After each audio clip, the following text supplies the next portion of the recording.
நம்ம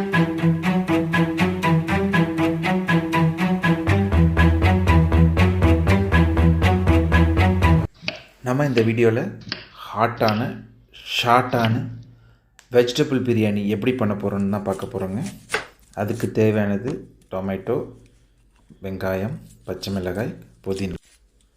நான் எவ்வளோ அளவுலாம் சொல்ல மாட்டேங்க, அது உங்கள் வீட்டில் இருக்கிறத பொறுத்து. நான் 2 பேருக்கு தேவையான அளவுக்கு எடுத்துருக்கேன். உங்கள் வீட்டுக்கு எவ்வளோ தேவையோ அவ்வளோ எடுத்துக்கலாம். Carrot, beans and green peas. ஒரு கடாய் எடுத்துக்கிறோம். 2 கரண்டி ஆயில், 1 கரண்டி நெய் விடுறோம். வெங்காயத்தை போடுறோம், பச்சை மிளகாய் போடுறோம், புதினாவை போடுறோம், வதக்குறோம். நெக்ஸ்ட்டு நம்ம இஞ்சி பூண்டு விழுதோ 1 டீஸ்பூன் நம்ம சேர்க்குறோம். நல்லாவே வதக்குறோம். வதக்கிக்கிட்டே இருக்கும்போது அடுத்தது ஒரு பக்கம் டொமேட்டோ, தக்காளி வெட்டி வச்சுருக்குமா, அந்த வெட்டி தக்காளியை ஆட் பண்ணுறோம். ஆட் பண்ணிவிட்டு அதில் 1/2 டீஸ்பூன் மஞ்சத்தூள், 1/4 டீஸ்பூன், 1/2 டீஸ்பூன் மிளகாய்த்தூள், 1 டீஸ்பூன் மல்லித்தூள், கரம் மசாலா ஆட் பண்ணுறோம், சால்ட் ஆட் பண்ணுறோம், வதக்குறோம். நெக்ஸ்ட்டு பச்சை பட்டாணி, பீன்ஸ், கேரட் வெட்டி வச்சுருந்தோம் இல்லையா, அதை ஆட் பண்ணுறோம்.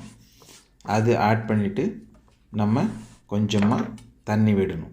தண்ணி விட்டு நம்மளுக்கு அந்த ரைஸு, அந்த காய்கறி, வெஜிடபிள்லாம் வேகிற அளவுக்கு நம்ம தண்ணி விட்டால் போதும். ரொம்ப ஜாஸ்தியாக விட்டாலும் நம்ம ரைஸோடு மிக்ஸ் பண்ணும்போது அது ரொம்ப தண்ணியாக இருக்கும். ஓகே, இது நம்ம தண்ணி விட்டு தேவையான அளவுக்கு தண்ணி விட்டுருக்கோம். சால்ட் ஆல்ரெடி போட்டிருக்கோம்.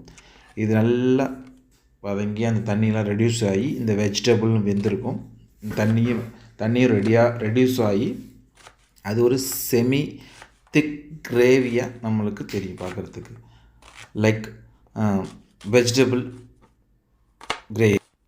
ஆல்ரெடி நான் பாயில் பண்ணி வச்சுருந்த ரைஸு, இது நார்மல் ரைஸ் தான், வீட்டில் யூஸ் பண்ணுற ரைஸ் தாங்க. இதுக்குன்னு தனியாக நீங்கள் போய் ஸ்பெஷலாக கடையில் போய் வாங்கணும்னு அவசியம் இல்லை. அந்த ரைஸ் தான் நான் ஆட் பண்ணியிருக்கேன்.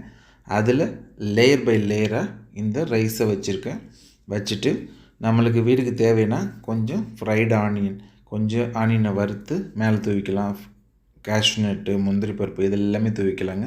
நான் இப்போ இந்த பிரியாணியை டிஸ்ப்ளே பண்ணியிருக்கேன். வாங்க சாப்பிட்லாம். இந்த ரெசிபி சிம்பிள் அண்ட் ஷார்ட்டாக தானே போட்டிருக்கேன். அதனால் எந்த ஒரு ரெசிபியும் நான் உங்களுக்கு கொடுக்கல. உங்களுக்கு நான் வெட்டி வச்சிருந்த குவான்டிட்டியிலேருந்து நீங்கள் உங்களுக்கு வீட்டுக்கு எத்தனை பேர் இருக்குங்க அத்தனை பேருக்கு நீங்கள் வெட்டி குக் பண்ணி சமைச்சிக்கலாம். Easy to eat. 5 நிமிடத்தில் குக்கர் இல்லாமல் ஹோட்டலில் வெஜிடபிள் பிரியாணி செய்வது எப்படி, இதுதாங்க பார்த்தோம். இந்த வீடியோ உங்களுக்கு பிடிச்சிருந்தால் லைக் பண்ணுங்கள், சப்ஸ்கிரைப் பண்ணுங்கள், ஷேர் பண்ணுங்கள். மேலும் உங்களை அடுத்த வீடியோவுடன் நாளை சந்திக்கும் வரை உங்களிடம் இருந்து விடைபெறுவது உங்கள் ஷெஃப் சரவணன், கோவில் நகரம், கும்பகோணம்.